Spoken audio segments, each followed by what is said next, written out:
قل لك هيثم اخويا جوعان بطه موتتني ما اطلب لنا اكيد راح اموت يا معود.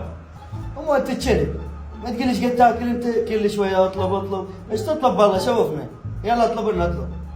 قل اخويا نطلب ريزو يا معود يا ريزو يا دنيا هسه مال دولمه مال فشي هيك يعني يكون تشلح عليه ودوس.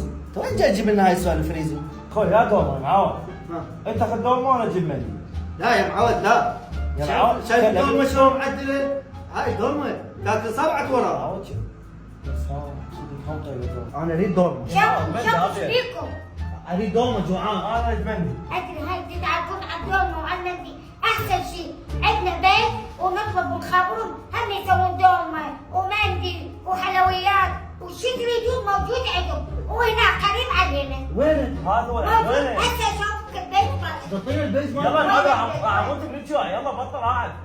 يلا يا معوده هذا لقيت وبس من البيت الجوع. لقيت المأكولات نمبر 1. يا هذه الأكلات كيك أكو ودولمة اي دولمه اريد دولمه.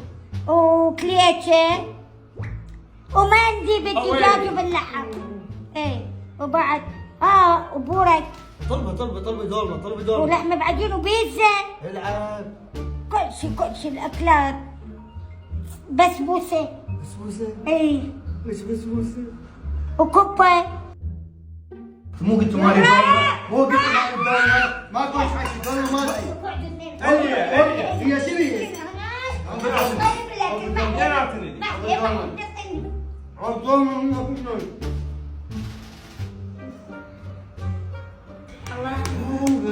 في بطن النفخة اول مرة اني شاكل. والله كلش طيب. الشهر الثالث. اي والله هذا الشهر الخامس. والله طيب. والله 10 اليوم. اي والله. لو هذا يمكن